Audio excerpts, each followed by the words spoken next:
Welcome to the Circular Strategies podcast, where we talk to those inspired to lead, drive, and innovate in the circular economy, where we discuss a wide array of topics, the opportunities, the challenges, those things encountered by the entrepreneurs and change agents solving these complex problems. And today, we are yet again fortunate to have just such a leader, Mr. John Elkington, founding partner and chief pollinator of Volans, a consultancy working at the intersection of sustainability, entrepreneurship, and innovation. John is the winner of numerous international awards, author of 21 books, including his most recent, Tickling Sharks, the creator of the Triple Bottom Line, considered the godfather to the sustainability movement. John has seen farther, sooner, and better than anyone on how markets can be reimagined. We are privileged to have such a vital voice join us today. Welcome, John. It's really a pleasure to have you here on the Circular Strategies podcast, and can't tell you how much we appreciate you taking time out of your busy schedule to meet with us. Bob, it's a great pleasure, and I look forward to the conversation. I kind of want to start in a somewhat maybe unorthodox way, but I would like to read something you once said and then give you an opportunity to expand on it and answer what you deem as your most dreaded question beyond all others. And that is, what do you do? I loathe it because it's so hard to explain in ways that most people can get their brains around. One possible answer would be, I work with businesses through markets to save the world. But let's boil part of the story down to a James Bond-like formula. I tickle sharks, human sharks. I thought that was a phenomenal quote and thought, what a great way for you to be able to explain what you do to the audience off of something you've stated before. The one thing about James Bond, much as I love him, was that I think he was always able, in his various incarnations, to go into any villain's control room and know exactly what button to press. The story of my life is quite different. I spent a lot of time in boardrooms and C-suites, sort of centers of power in different parts of the world. I've never known what to press. And so part of my nervousness about having labels slapped on me is that traditionally people have slapped labels on other people in order to sort of control them to some degree. So, for example, I was an environmentalist very early on, from the 1960s onwards, and yet I resisted that label for a very long time, because if people could stick an environmentalist label on you when you were working, let's say in the 70s or 80s in the world of business, they dismissed 99% of what you would actually say, 99.9% of anything you might say on related issues. So if they thought I was an economist or an engineer or an accountant or whatever, that was actually, but I didn't pretend to be those things. But so I'm sort of grit in the corporate oyster, in the sense that I try and irritate people enough so that they don't throw me out, but it provokes them to think thoughts that they might not otherwise get to. But you see, I still struggle with that basic question: what the heck am I? I do think it's such an authentic way to talk about that that question that everyone's asked, at some point in their career. And I think the labels that are put on people, you have a title, I have a title, but does that really define who we are and what we do? And could it be limiting sometimes, I think, is also a distinct possibility.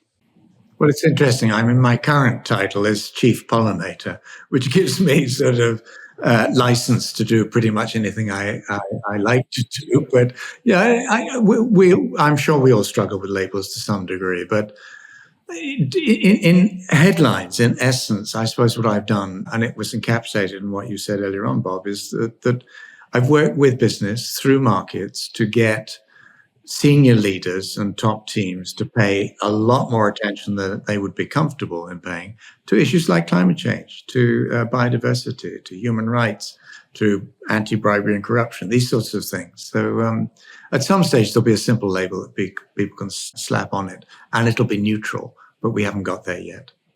You know, in your book about tickling sharks, you talk about the journey you've been on. You've been doing this a very long time, and your interest in the environment go all the way back to your childhood. I'd love to ask you, what are you seeing at this stage of your career that encourages you? Well, I'll come to that, Bob, but let me just say, when you say it goes back to my childhood, it exactly does. What distresses me at the moment is to see younger people increasingly, and this isn't just simply in the global north or the west, whatever we call it. You see it in places like Brazil, the Philippines, Indonesia, and so on. Younger people increasingly concerned about the climate emergency. And what that's driving, and we just had some surveys published in the last week here in the UK, is younger people are losing faith in democracy. And so what they want autocracy. What do they want? They want oligarchs. They want dictators. Literally, that is what younger people are starting to get to. So what gives me hope is climate activism among younger people. It's people who've getting involved now in regenerative projects, trying to bring back nature into something like health. But it's a very finely balanced. And then you have what's happening in, particularly in United States politics at the moment, which whatever people have voted for is going to take us in some directions which are really profoundly unhelpful. I mean, if you stack an environmental protection agency with people from the chemical industry, from the fossil fuels industry, and so on, you are not going to get future-friendly outcomes. I'm not going to go deeply political here, but we are in an existential moment. To your question, Bob, I think what gives me it's very odd, and some people may think I'm delusional, but actually I feel in the last few months more optimistic than I have done for 10 to 15 years. And I feel that because I know that what is happening, particularly with right-wing politics, is going to create a meltdown. And out of that, something else is going to have to emerge. And I think, this whole sustainability industry, if I can call it that, of ours, is going to have to really pull its socks up. I mean, really come together into new configurations and get serious. And it's no longer about small corporate citizenship and transparency and accountability and wonderful thing like that initiatives. This is about system change. This is about creating economic systems that work in a very different way. And in that sense, I feel what a challenge, but what an exciting challenge that could be. Well, certainly. I mean, I think, when you coined the phrase some 30 years ago, triple bottom line, and then you recalled it in 2025 and kind of created some alternatives to Milton Friedman's purpose of business. And then, recently I heard you talk about that a little bit as an integration. What I just heard you say in the previous part of the conversation is there's a potential out of this sea change for that integration to really materialize. Just very quickly, I mean, firstly, the triple bottom line was 1994. People, Planet, Profit, 1995. Right. The product recall was 2018. So it's right. It's a little bit in history now. But the triple bottom line, for years afterwards, I had this sense that I'd seen that idea somewhere previously. And I couldn't get the idea out of my head. And I kept asking people, did you say anything like this? And the answer was always no. And then about 10 years ago, I was going through bookshelves at home, and I came across two books by Alvin Toffler. You may be old enough to remember him, but Future Shock was one of them. And then he did a book called The Third Wave. And I was reading The Third Wave, just skimming at least. And about page 267, I came across this subtitle. This was a book that was published in 1980, and I read it in 1980, and it said multiple bottom lines. I thought that was the seed kernel around which my notion of the triple bottom line came. And it was wonderful to have that the opportunity to say thank you to Alvin Toffler. But Future Shock was his book, which it was more successful in a way, which said that there are periods in our collective history where technology and all sorts of other things happen so fast that the human psyche goes into a state of just not knowing what's going on or what's coming next. And here we are again. And so I think that we'll go through a period where people are just completely on the back foot, reeling by the speed at which these sort of announcements, we want Greenland, we want the Panama Canal, we want Gaza. I mean, who would have thought even a few weeks ago? But from that, I think, will come a very different set of responses than we might have seen previously. And in a way, that's where my sort of perhaps delusional optimism comes from. But I've always been a great student of history. One of the things you learn when you study history is that nothing in human affairs goes in straight lines for very long. And you have these wild excursions. And just finally, when I first went to the States professionally back in 1981, just after Ronald Reagan got him, I went up into the Rockies and I went to a molybdenum mine run by, I think it was Amax. And anyway, somebody there, vice president of the company, told me something which has always stuck in my memory, which is that in American politics, it's like a grandfather clock. There's a pendulum. And sometimes the pendulum goes so wildly one direction, when it comes back, it crashes through the wall of the clock. So what's actually happening at the moment sort of isn't a great surprise, although it's a considerable challenge, I think, for all of us. Do you think that part of that change that's underway that is kind of in your vernacular, just part of the waves that come in and there's ebbs and flows, and in the ebbs, lots of innovations occur and lots of strategies are developed, mindsets could be coalescing? I'm intrigued or curious and wanted to ask, do you think that the pragmatism that might be kind of under the surface here, a business case aspect of some of the motivation, could it contribute to some of the motivation? I mean, is that pragmatism potentially helpful to creating a more unified, integrated system that delivers the triple bottom line? Not in the direction that the billionaires and the so-called pragmatic business leaders who are doing what they're doing at the moment might imagine, in the sense that I don't think they're going to reboot our economies, the US first, but then much of the rest of the world, they hope. I don't think that's the direction this will go. I think what they will be agents of is some degree of chaos in the world. And I felt for many years now, in a previous book, Green Swans, published in 2020, I talked about a U-bend, a period in our collective history when the old war, the world order that we've all grown up with, post-Second World War, United Nations sort of in the not driving seat, but sort of to some degree orchestrating elements of all of this.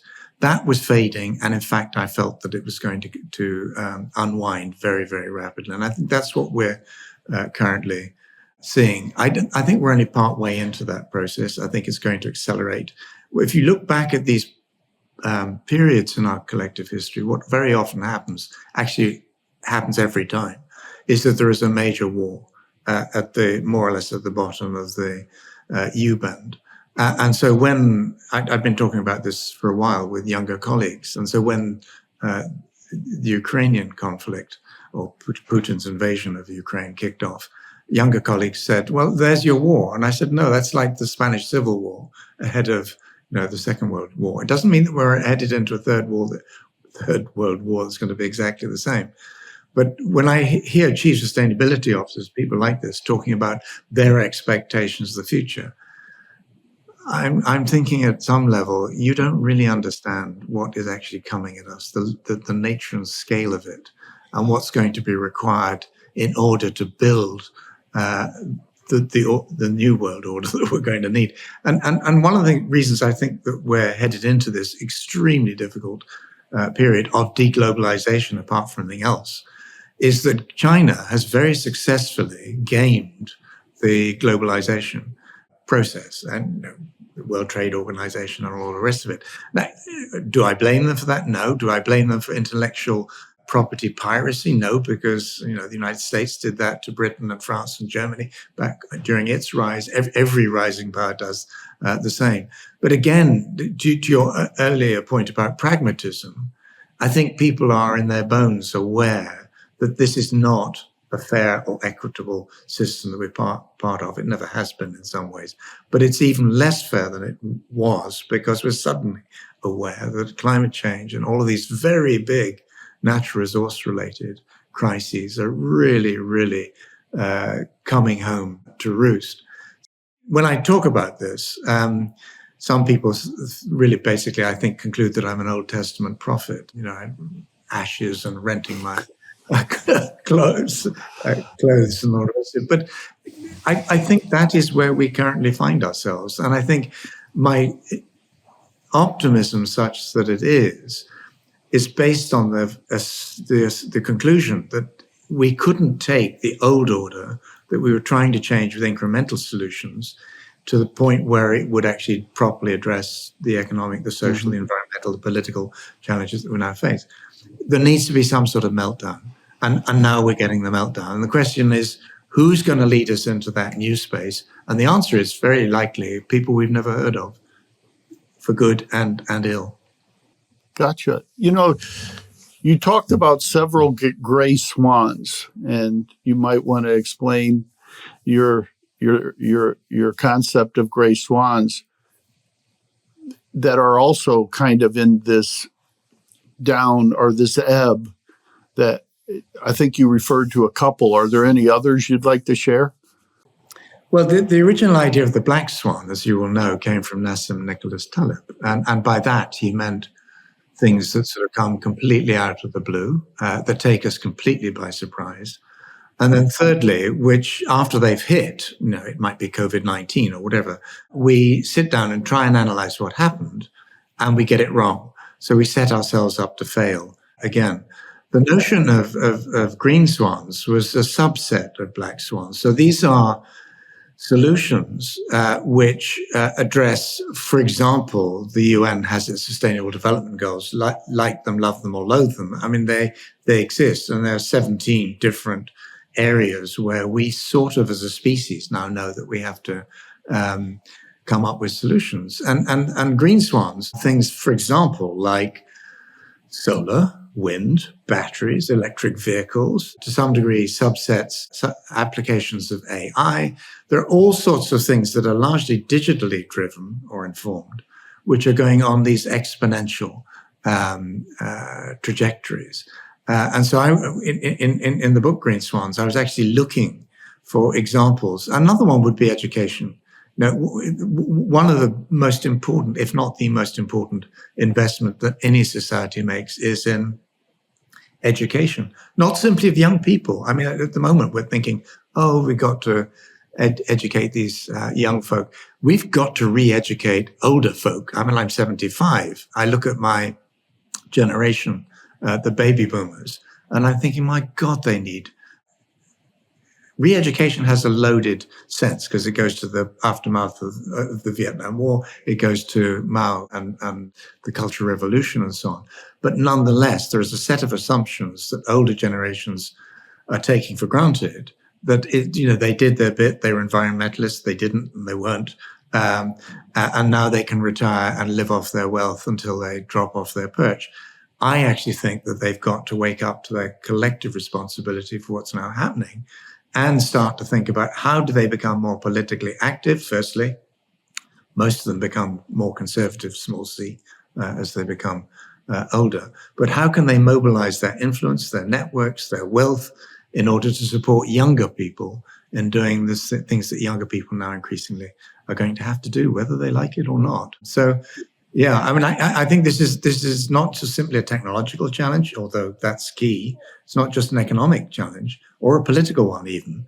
It's cultural. It's fundamentally cultural. It's about who we think we are and what we think our role in the universe is. And that's, again, what makes it quite exciting for me. It is exciting. And I think that, the old kind of concept was you went to school, you got a job, you retired, and your education was done. With the rapid rate of change, I think that model's kind of very disruptive. You have to continually relearn.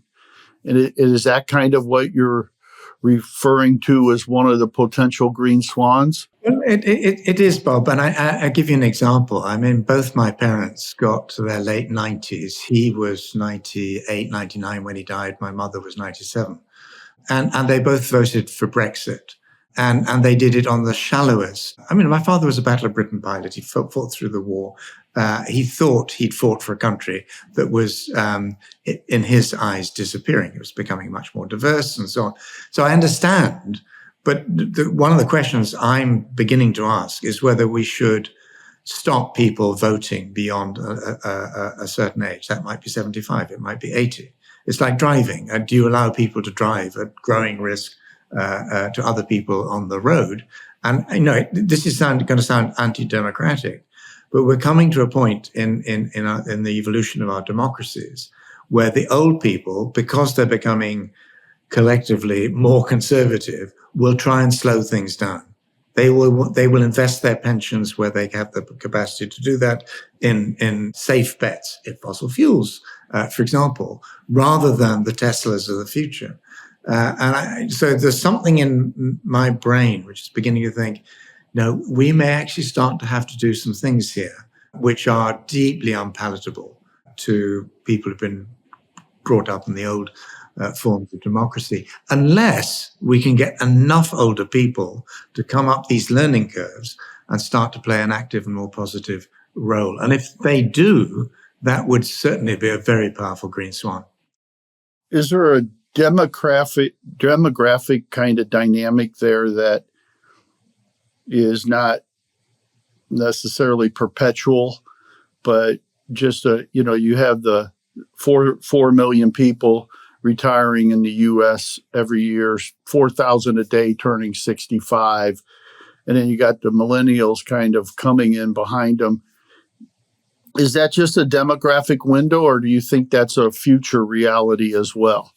It's both. I mean, as you know, it is both. And I think one of the, I was part of the environmental movement. I helped pioneer the sustainability movement. One of the critical concerns of both of those movements, increasingly industries, was population growth. If you look around the world now, China's struggling with depopulation, Japan's struggling with depopulation, Italy. It's not clear that Italy will have a viable pension scheme beyond the 2030s, 2040s. So it isn't that Nigeria won't be 3 times the size of the United States if it follows its current trajectories by the end of the century. But in more and more world regions, that depopulation trend is becoming much more serious. And governments are trying to wade in and give people incentives to have children and so on. You have to ask yourself the question, why is it, apart from just sheer convenience and wanting to have a life of their own, why is it that younger people don't want children? And part of the answer is increasingly, I believe, that they see the climate chaos that is coming, and they see the complete unwillingness of some major governments to play their part in developing solutions to that. So if I were thinking of having children again now, I'd have a very major question mark over my brain. So I think population growth is a major problem, but equally depopulation will be a growing problem over time. And to your point about demographics, the shift in the age balance of national populations, critical issue. And in Japan now, you've got 1 million young men who have just locked themselves away in homes and won't come out. They just can't cope with what they see happening in the wider world. Social media is a part of all of that. Now, I'm saying this, and I'm sounding like an Old Testament prophet, but you really do have to look at the realities that are shaping up all around us, and ask, why is this happening? I think there are a bunch of different answers, but one of them is that I think younger people are looking at democracy and saying, well, it was a lovely idea when it was a lovely idea, and it was a lovely idea when it worked. But increasingly, democracies are not delivering the goods. And then what? So I think we're in a very precarious political period in our collective evolution. But that doesn't mean we can't win through. And, I sort of hope and believe that we will. It seems, we've been talking a lot about mindsets. And as a shark tickler, you've certainly been influencing and engaging with mindsets a lot. What would you say is the most significant mindsets we should focus on going forward? That's a very interesting question. But just for your audience, your listeners who won't know what Tickling Sharks is, let me just say that the title of the book, Tickling Sharks, comes from my work with extremely powerful people around the world, most of them in industry and financial markets, but people in politics as well. And I make the comparison between swimming with a white shark or a tiger shark or whatever, and trying to engage it. And these people are almost genetically predisposed. They're certainly predisposed by their education and their incentives to ignore people who try and give them a wider view and a different view, and certainly a view that challenges their capacity to make a profit in the short to medium term. So most of my life, I've worked very close into people who very often would have liked to have bitten my head off if they'd been able to do so. Very rarely has that. I've been sued by McDonald's for 5 months. We won. There used to be a chemical company in the UK, which was equivalent to DuPont in the United States, ICI. 3 different businesses from that company sued us. We won every one of those court cases, and all of this happened despite the fact that I was then working with the chairman of ICI. So it's been a very odd ride. I never set out to do this. I never set out to be a lion tamer or anything like that. But it became part of what I do. And so to your point about what mindset would I like to shift, I think it would be in younger people. And I think it would be to give them not a delusional or spurious, but a deeply rooted sense that the future can be better, that it will be better if we put our collective effort behind a range of initiatives. And incidentally, here's some of the initiatives that you should be supporting. And yes, democracy is part of that. And yes, you should use your vote, but it's not just your voting. It's, your consumption patterns, your investment patterns, various other things. So I think if there was one thing I would try and change, it would be that growing sense of despair and disillusionment in young people that, we can't, it's too big. It's going to run over us like a Mack truck. Well, it may be in parts. That's the future, but I think we still can turn this thing around, and sort of I believe we will turn it around. Just as a species, we very often leave things until the last possible moment, and then we act. Well, here we go again. We've painted ourselves into the most extraordinary existential corner, and what you see in certain countries, to name no countries, but is people very busily painting themselves into the corner to an even greater degree. It is. It's an existential dead end, no question. To that end, if you were to identify the ideal mindset of a future business leader, what would you like to see that be? Those very people you were trying to tickle. Well, I would like to see several characteristics in the mindset of future leaders. One would be curiosity. I think one of the things that business schools and MBAs and all the rest of it hammer out of people is that sort of sense of inquisitiveness, just interest to know what other people are doing. And one of the things I found when I started in the 70s, visiting companies, and I've now visited many, many hundreds of companies around the world, is that most people in business hardly ever visited other companies. They had very little sense in what other people were doing, other business leaders and so on. So I think I keep saying to business leaders, COVID basically gave us the reflex of doing everything virtually and working from home and the rest of it. We've got to get out more. And if you think that the future is impossible, i.e. dealing with climate and biodiversity and all the rest of it is impossible, go out and see some of the people who are already working on it, who are already solving some of these problems. Because if it's already happening, it's unlikely to be impossible. So that would be, curiosity would be one thing. Generosity would be another. Now, we're taught to be competitive. We're taught to just go out there and squash the enemy. I mean, I think about Bill Gates when at Microsoft with Netscape, for example, prime example of what where that mindset takes you. In later life, Bill Gates got to the point where through his foundation, he started to be generous and he started to see a different world in doing so. Question, do we have to wait until people set up the foundation, which used to be with the Carnegies and the Rockefellers and so on when they died? Gates at least advanced Skoll, Omidyar and people like that, likewise, Bezos and so on. But the question is, can we start to get into current business brains, functional operating business brains, a degree of generosity where they open up to a wider world? So I suppose that would be another one. If there was a third, I think it would be it would be something around optimism. It would be something around hope. It would be something around a sense that progress has not simply gone into the dustbin of history, that even when you're at the darkest moments in these down cycles, that's actually where the really important work is done on the future systems. And that's where we find ourselves now. So be curious, be aware of some of that stuff, be generous in the sense of seeing how you can help with that, but actually believe that at some point this is going to be doable, and know that if you get involved now, I mean, people talk so much about at when they're at CEO level and so on about their legacy.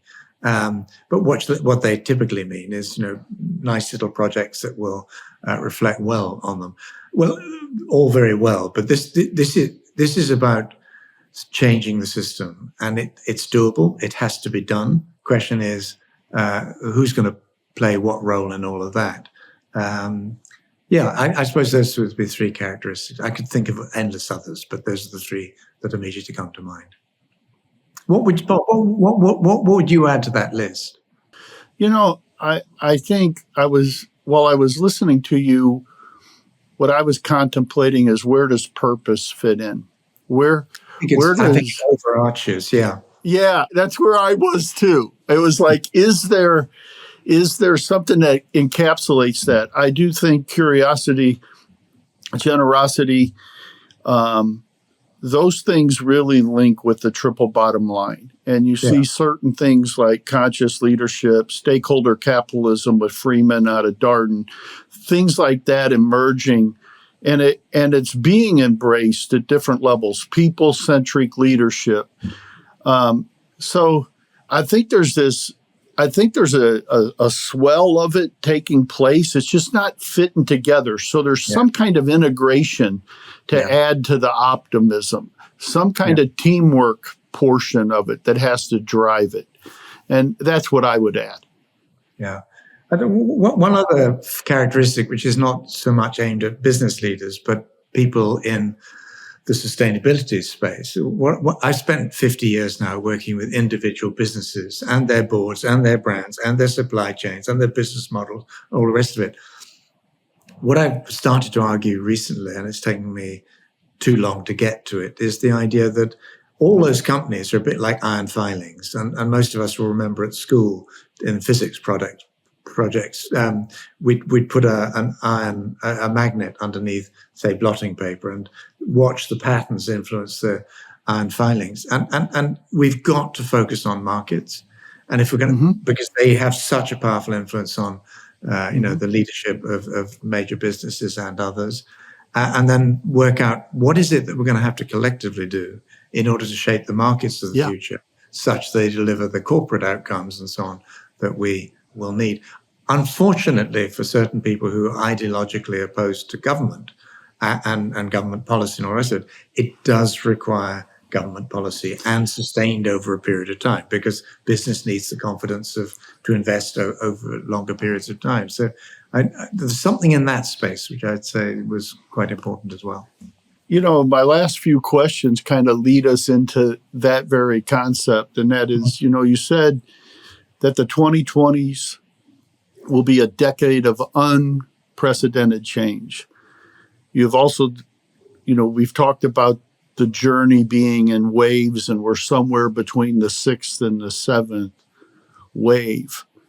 Halfway through the 2020s, maybe right in the middle of that 6th and 7th, where regenerative is part of the concepts you're considering, I wonder what you would want us to be aware of. Well, the waves analysis started the same year that I came up with the triple bottom line. And the question that I asked myself was, if you look back to the 1960s and you saw this generational shift and you saw these social movements that came up around environment, around human rights and so on, are the patterns in those emergent societal priorities? And the answer was, as in everything in human affairs, there were patterns. So I started to work out what those patterns were. And as you say, we identified 5 and then 6 waves. The 6th one was around ESG and impact and so on. That's the one that's been slapped back to some considerable degree. My sense is it's not exactly a hydraulic model where if you hold it back, it exactly comes back with equal and greater force over time. But I think that is the reality. I think that the science is telling us a bunch of things about the wider world, and we're ignoring them. So at some stage, we're going to have... So to your point around the 20s, I felt that things would go faster than perhaps they're going to go. But all that means is that we push it back a few years before the thing just comes back. And the problem with that is that when inevitably it does happen, and people are forced to do things that they didn't want to do previously, and they certainly don't want to do then, it hits them harder, it hits them faster, it's much harder to plan for. And it means there are many more casualties, for example, corporate casualties, than there would otherwise have been. But in a way, it's human nature to lobby against stuff that you don't want to see happen in your lifetime or in your career as a CEO. But unfortunately, history suggests that when we do that, reality catches up. Anyway, so I think by the late 2020s, early 2030s, normal change will have reasserted itself, despite attempts to hold it back. And it'll be coming at us harder and faster. Last question, and at a risk of being a little redundant, we constantly read how much opportunity is possible for value creation in the circular economy, trillions and trillions of dollars forecasted, as well as fundamental relief for the planet and for people. In your opinion, what needs to happen for us to be able to optimize that circular economy and realize that value and impact? So, Bob, I mean, your world is circular, and I honor everyone who's trying to work towards a properly circular economy. And I've worked with people in that space since the late 1980s, particularly in Kalundborg and Denmark and so on. So one thing, and then which is a qualifier, and then I'll try and address your question, which is that we're going backwards globally on circularity. We're not going forwards. It's slow, but we're going backwards rather than forwards.